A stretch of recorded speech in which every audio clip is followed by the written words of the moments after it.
Hi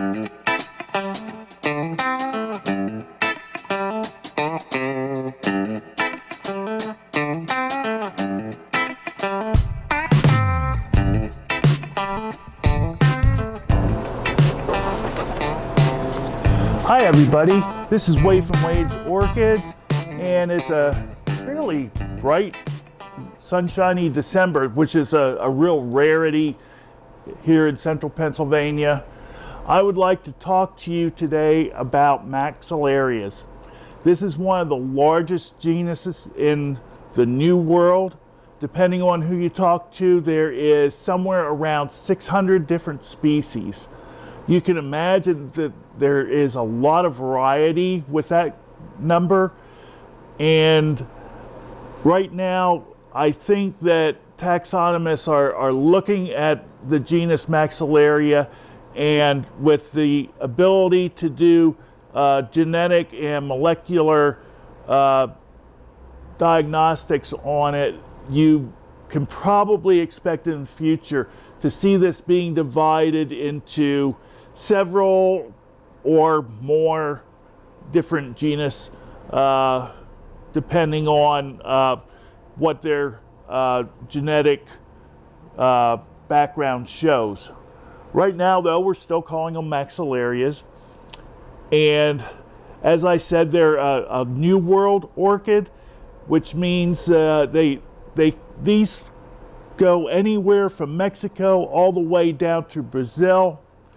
I'm pretty sure that they go into interior South America, and there is such a wide variety that you can spend so much time looking at these things. I'm sure that a lot of you who have at least somewhat diverse collection of orchids have at least one of them, maybe more.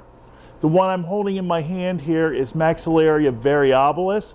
It's one of the easiest to grow and one of the most common of all the Maxillarias. This one here has got yellow flowers with a garnet red lip. See if I can hold this up here and highlight one of the flowers there. It is called variabilis because there is a lot of variability in the flower color. I've seen flowers that were dark garnet red all the way to yellow. As I said, this one has a garnet red lip in the center. I've seen bright red, all kinds of shades in between. It's a nice species, and again, it's very, very easy to grow. Let me move the camera over here to the potting bench, and we're going to look at some more here. See if we can see what we're doing. There we are. Okay. I've got, let's see, how many? 1, 2, 3, 4, 5, 6. I've got 7 different Maxillarias in my collection right now. I've got them all right here to show you. And we're going to repot one of them. One thing with a lot of the Maxillarias is that these things grow mostly in the intermediate to sometimes cool side. There are some, such as variabilis, and I'll talk about tenuifolia more in a minute, that are very tolerant of warmer growing and just don't seem to really care that much about temperature.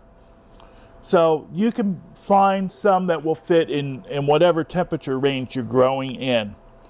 So let's move along here. I already did talk to you about variabilis, so I will set that aside here, and we'll move on. This is tenuifolia. Tenuifolia blooms in the springtime, and it is one of the species, as many of these do, that tend to grow upwards. You'll see here, if you look, we'll follow this down. This We have 2 bulbs here that was produced by this one, and then this one down here is connected to that bulb, and then way down here to this one. So it's growing almost, straight up. It's the only reason that you can keep it in a pot is because it doesn't grow out. One thing that these can do is as they get higher, they tend to kind of droop over. At that point, you have to either support them or else maybe cut them off and start a new plant, which is very easy. I mean, I could cut this right here and make a new plant of it. They root very well. One thing with most maxillarias, all of them that I know like to be fairly moist. So we will detail the potting mix in a little bit. This one is potted in the traditional method that I use, and as I said, I'll go over that a little bit later. Moving on, this one here is Maxillaria reichenheimiana. It is not in the best shape, at least not all of it. It's coming back. This is a rather difficult plant to grow. It just seems to be very touchy for me. It does like to be kept moist all the time, and I think it's rather intolerant of media that goes sour at all. It's just a little bit fussy. So I've been growing this, I think, close to 3 years now, and I'll get it figured out after a while. But this is one thing that characterizes this species is the spots that you see here on the leaves. It's a very pretty plant when it's grown well. The flowers are produced somewhat near the base here. They're kind of a cream color and not real fantastic, but this is grown really more for the leaves than anything else, which is unusual with maxillarias. So one thing, some maxillarias you can grow mounted if they're small enough. This one here is Maxillaria schunkiana. I'm going to bring this up real close here. You can see the flowers are almost black. It is the blackest orchid that I know of, even more so than some of the Fred Clark eras that have been bred and things like that. This thing here, it's just so dark of a garnet red that it appears really black. I think that this was not that long ago lumped in with Maxillaria variabilis. It grows similarly. It's an easy grower. I think that unless you've got very high humidity, it will be a challenge to give it enough water. I would recommend that if you are growing it and your humidity isn't like 70 to 80%, that it would be better if you could get it off of the mount and pot it up. As it is for me, I can provide the humidity, and it does fairly well. You can see the roots are climbing up around this piece of cedar here that it's on. The roots are kind of strangely colored. They have a lot of brown on. The root tips are garnet red or reddish color, reddish purple, let's say. And then after they become a little bit older, they go to this tan or brown color. It's just the way the species is. Again, this is a very, very easy plant to grow. Now, I'm going to go into some of the cooler growing ones here. we'll start with a small one here. This is the smallest Maxillaria that I have. It's Maxillaria sophronites. It has not bloomed for me yet this year. It's putting out new leaves. I just got this late summer or early fall. So I have not been growing it real long, but it produces very nice red flowers, about 3/4 of an inch maybe. And if you can provide the coolness that it likes, it's a very easy plant to grow and very, very nice and compact, and it spreads and, you know, gets larger very easily. But if you can't grow it cool, it's very, very difficult. This is potted in a net pot with sphagnum moss, and it has a little bit of styrofoam peanuts in the bottom to help with even more drainage. So I try to keep it moist all the time. And in the net pot, that means that I got to water it every couple of days at least. So there's Maxillaria sophronites. Now we're going to get into a couple of larger species. Unfortunately, this one is almost done flowering for right now. Let me hold this down here. There you go. This is Maxillaria scalariformis. This is the second time that it's bloomed for me this year, and as I said, it's December now. It bloomed about a month or so ago, and now it's blooming again. This is the first time that it's bloomed for me. These two times about a month or so apart. So I can't really tell you how this is going to be in the future, but it's a very interesting growth habit. There is no pseudobulbs that I can tell at all from this. It grows upwards. It also sends out new growths at the base of the plant here. So in years to come, it will become more floriferous and have more growths on it. I just like the way it grows. Again, this is a cooler growing plant, so don't try to grow it if you can't get it down into the 50s at night. Now, the largest one here, and this one is in flower. There we go. See if I can hold this down for you.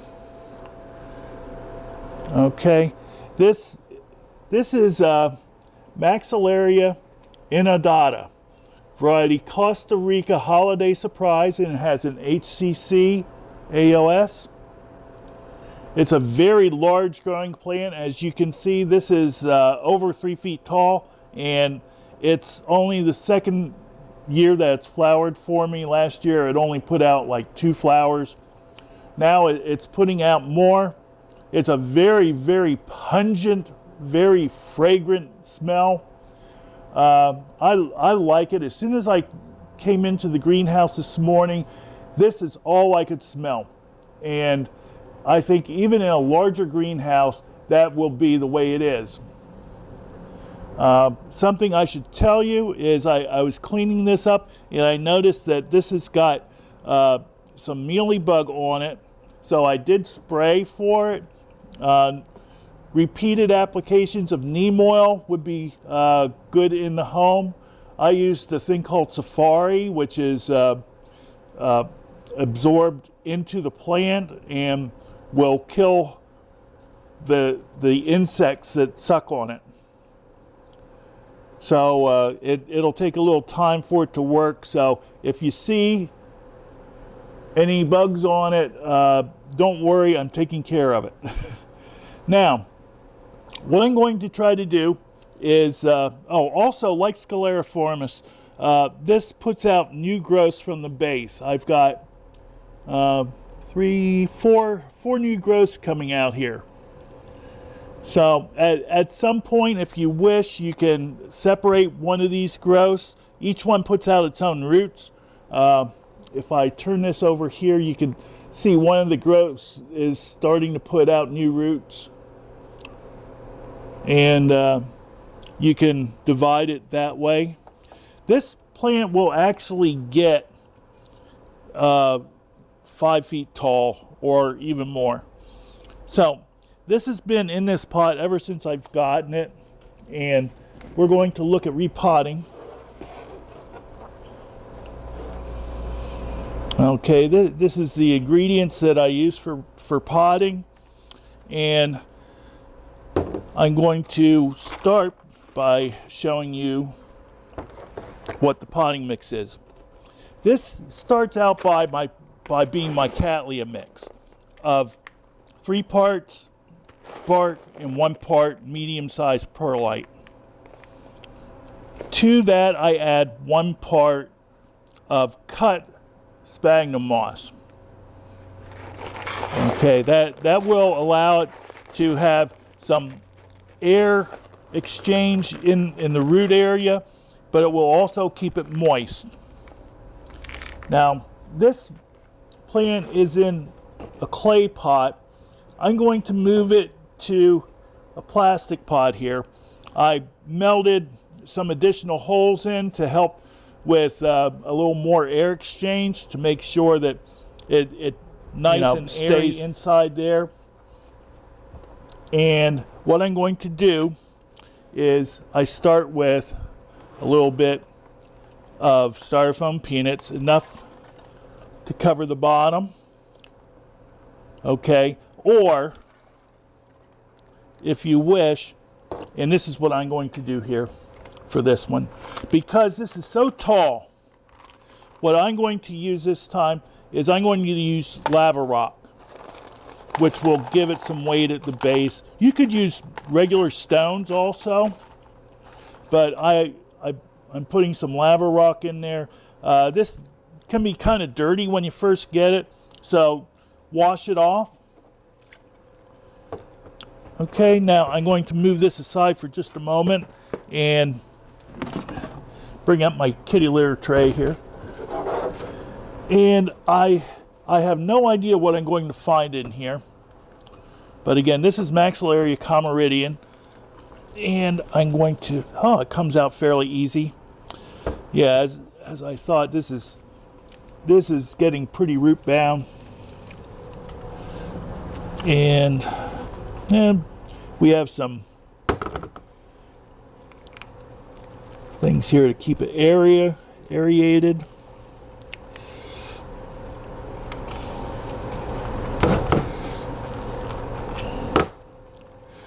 I don't think I'm going to disturb this a whole lot.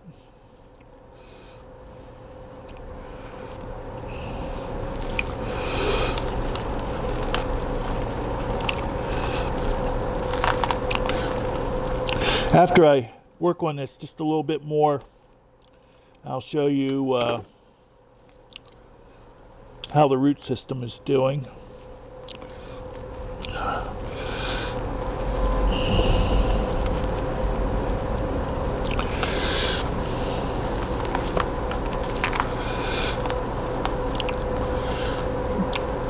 Okay, now I'm looking at this sphagnum moss, and although it's been in here for a while, I can see the sphagnum moss is nice and light brown.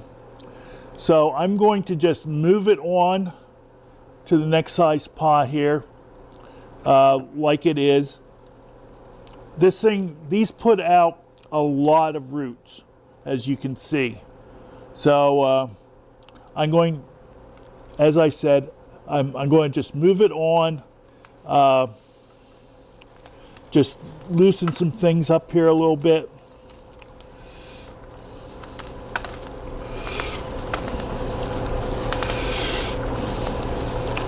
If I can.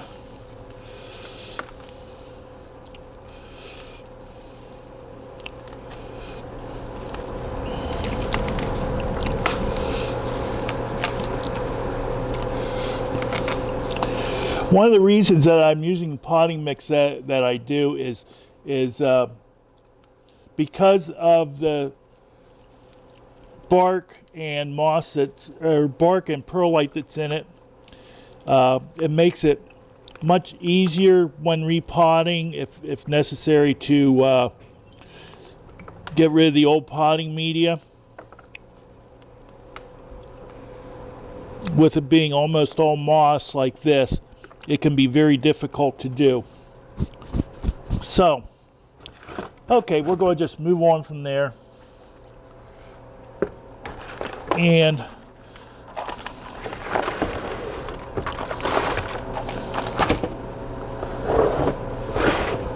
slide this back a little bit. Hope you can see it. Okay, so I'm going to start with a couple handfuls here. Okay, I'm going to have to get something done here so I can fit this in the pot.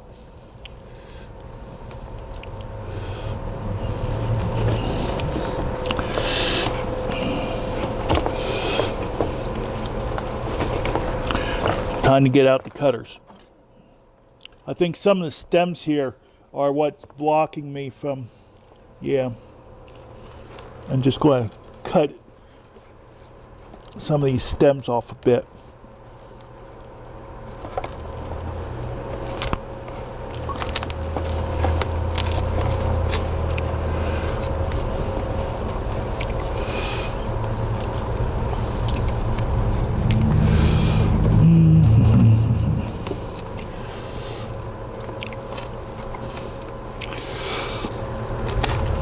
There we go.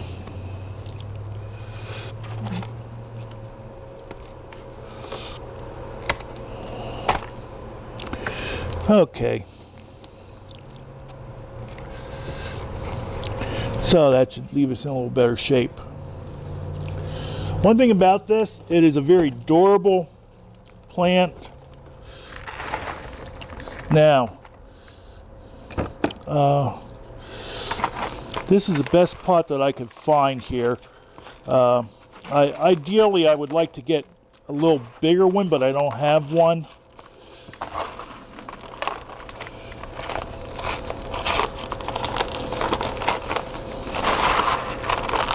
But it seems that I'm doing okay with being able to get potting media down along the edge here.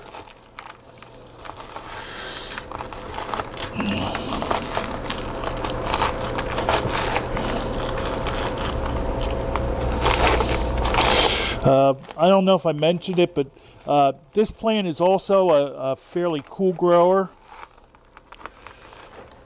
It was collected, I believe, in Costa Rica.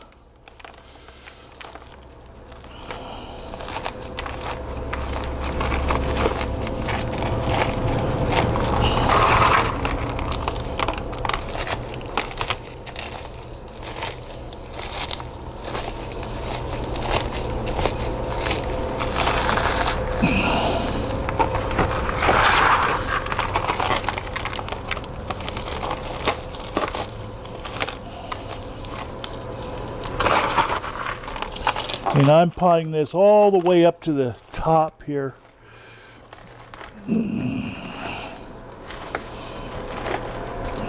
Next time this is repotted, I'm going to have to get it at least an 8-inch pot to put it in. At that point, I might want to go back to a clay pot. Okay. So, I'm going to just try to get this in nice and firm, because one thing, if I don't, it's going to fall over.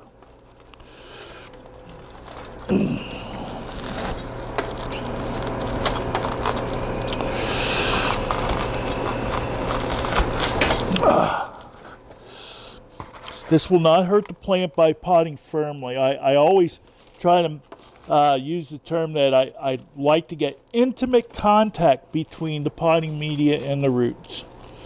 So, there we are. Now, what I am going to do is, if I can find where I put the tags at, there we are.